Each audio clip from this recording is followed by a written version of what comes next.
নোয়াখালী জেলা শহরের পৌর এলাকায় সামান্য বৃষ্টিতে জলমগ্ন হয়ে পড়ছে। গত ২০ মে থেমে থেমে হওয়া বৃষ্টিতে পানিবন্দী হয়ে পড়ে পৌর এলাকার মানুষ। সর্বশেষ গত ১৬ জুন থেকে আবারও শুরু হয় বৃষ্টি। বুধবার রাত থেকে বৃহস্পতিবার দুপুর পর্যন্ত ২৪ ঘণ্টার ভারী বৃষ্টিতে ফের তলিয়ে যায় শহরের বিস্তীর্ণ এলাকা। এতে দুর্ভোগে পড়েন পৌর নাগরিক, ব্যবসায়ী, পথচারী ও স্কুল কলেজের শিক্ষার্থীরা। শহরের টাউন হলের মোড়, আল ফারুক একাডেমি সড়ক, জেলা প্রশাসক কার্যালয়ের সামনের সড়ক, পৌর বাজার, ৫ রাস্তার মোড় সহ পুরো শহরের শিক্ষা প্রতিষ্ঠানের মাঠ, পথঘাট, সড়ক, বাসাবাড়ি, দোকানপাট বৃষ্টির পানিতে তলিয়ে গেছে।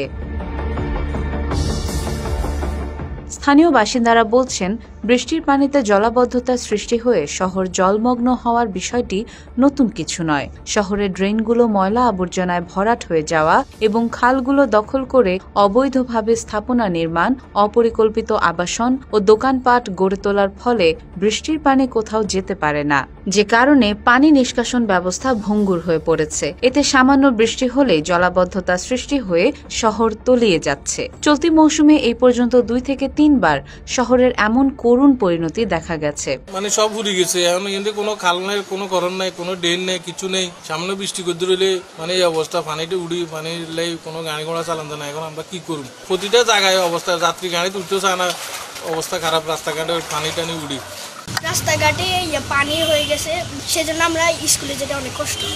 আমার ফ্যান ভিজে গেছে, হাতে শুনেছি, স্কুলে যেতে কষ্ট হয়। আমাদের মানে চারিদিকে পানি, রাস্তাঘাট ডুবে না, আমরা গাড়ি চালাতে পারতেছি না। আমাদের মোটর পানিতে ডুবে যাচ্ছে, এদের আমাদের মোটর নষ্ট হয়ে যায়, ঠিক করতে ৪-৫০০ টাকা লাগে, আমাদের চলতে অনেক কষ্ট হয়ে যায়। এদিকে ঈদের লম্বা ছুটি কাটিয়ে ২ দিন পর আগামী ২২ জুন খুলছে শিক্ষা প্রতিষ্ঠানগুলো। ভারী বৃষ্টিতে শিক্ষা প্রতিষ্ঠানের মাঠ, হোস্টেল ও কোথাও কোথাও শ্রেণীকক্ষে পানি ঢুকে পড়ায় স্বাভাবিক পাঠদান নিয়ে শঙ্কিত শিক্ষকরা। আমি কিছুদিন আগে একদিনের ভারী বর্ষণে পুরো মাঠটাট আমার শ্রেণীকক্ষ যেভাবে ভরে গেছে, যার ফলে আমি আমার স্কুলের ম্যানেজিং কমিটির সভাপতিকে জানাই এবং সভাপতি সহ আমার সেই ২২৫০ স্টুডেন্ট ছাত্রদেরকে নিয়ে আমি ডিসি অফিসে যাই। ডিসি অফিসে যাওয়ার পরে ডিসি মহোদয় আমাকে আশ্বস্ত করলেন, বললেন যে পৌরসভার মানে যিনি আছেন, দায়িত্ব আছেন এডিসি জেনারেল, ওনার সাথে যোগাযোগ করে ওনাকে সহ বলেছিল যে আল ফারুকের এই জায়গাগুলো যে ডুবা পানিতে যে জলাবদ্ধতা আছে, এই জায়গাগুলো কিভাবে নিরসন করা যায় আপনারা দ্রুত পদক্ষেপ নিন। কিন্তু আমরা তারই আলোকে আমরা চেষ্টা করে যাচ্ছি এবং তাদেরকে বলার পরেও মানে পৌরসভা চেষ্টা করছেন। পৌরসভাতে আজকেও আমি যে সকালবেলায় ডিসি এবং মানে যে পৌরসভায় গিয়ে আমি অ্যাকশনকে বললাম যে স্যার আমার এই অবস্থা, এখন যদি যে অবস্থা আছে ২৪ ঘন্টা ভারী বর্ষণ হয়েছে, আমার এই হোস্টেলের কোমলমতি ছাত্ররা প্রায় ৮০ জন স্টুডেন্ট সিঁড়ি থেকে নামতে পারছে না, সিঁড়ির মধ্যে বসে আছে, তাদের বইটি রাত্রে ভিজে, সকাল ভোরবেলা উঠে দেখলো সব ভিজা তাদের অবস্থা। তো তাদেরকে দেখে খুবই খারাপ লাগলো। সাথে সাথে আমি এসে দেখলাম আমার শ্রেণীকক্ষগুলো সমস্ত ভরে আছে। ২২ তারিখে আমাদের স্কুল খোলা দীর্ঘদিন পরে, আমি কিভাবে বাচ্চাদেরকে ক্লাস করাবো এটা নিয়ে খুব হিমশিম খাচ্ছে। এবং আজকে অ্যাকশনকে বলার পরে যে অ্যাকশনকে একটা পরামর্শ দিয়েছি যে মেথর কোয়ার্টারের পাশে দিয়ে, যে বন বিভাগের যে পাশে দিয়ে যে একটা ড্রেন আছে শুকনা হাউজিং, যদি খালে যদি পানিটা চলে যায়, অবশ্যই আমার এই স্কুলের কিন্তু পানি জলাবদ্ধতা নিরসন হবে। আমি আশা করি প্রশাসন সহ এবং পৌরসভার যে অ্যাকশন সহ সকল কাছে উদারত আহ্বান, অন্তত বিলম্বে দ্রুত যেন আমাদের এই পানিটা নামার জন্য ব্যবস্থা করে, যেন আমরা ২২ তারিখে আমরা ক্লাস করতে পারি। নোয়াখালী পৌরসভার পক্ষ থেকে জানানো হয়েছে, ভারী বৃষ্টিতে পানি নিষ্কাশনের প্রতিবন্ধকতার স্থানগুলো চিহ্নিত করে তা পরিষ্কার করা হচ্ছে। জলাবদ্ধতা নিরসনের স্থায়ী সমাধানে ব্যবস্থা গ্রহণের কথাও জানান এই পৌর কর্মকর্তা।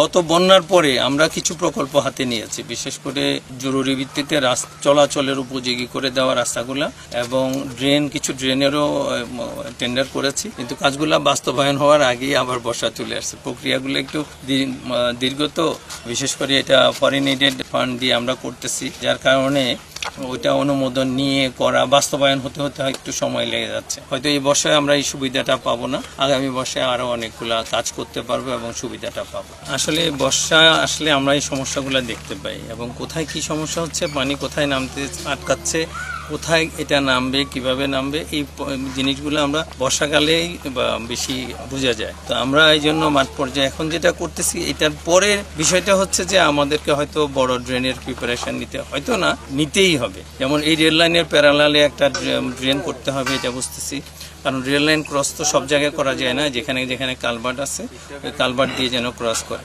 আরেকটা হচ্ছে যে মহিলা কলেজ থেকে যেটা পূর্ব দিকে নোয়াখালী খাল পর্যন্ত গেছে, ওই পাশে ওই রাস্তার পাশেও একটা ড্রেন করতে হবে। আমি এই অংশটার এইটা বুঝতে পারছি, এবং এরকম যেসব জায়গাগুলোতে ড্রেন নাই সেই সব জায়গাগুলোতে ড্রেন করতে হবে। যেসব জায়গাগুলোতে পুরনো ড্রেন আছে, যেগুলো হয়তো স্লোপিং বা অনেক জায়গায় ব্লক হয়ে যাচ্ছে, বাধাগ্রস্ত হচ্ছে, বিশেষ করে নতুন নতুন আবাসিক ভবনের কারণে, ওই সব জায়গাগুলোকে চিহ্নিত করে এখন কাজ করতে হবে। আমি আমার পক্ষ থেকে এই সময়ে, এই বর্ষার সময়টা আমি ঘুরতেছি এই কারণে যেন আমরা ড্রাই সিজনে প্রকল্পগুলো নিয়ে কাজগুলো করতে পারি এবং মানুষের এই দুর্ভোগটা কমাতে পারি।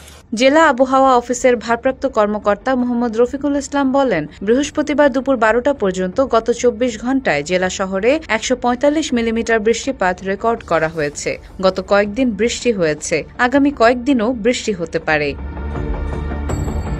ডেস্ক রিপোর্ট, দৈনিক নেত্রকোনা।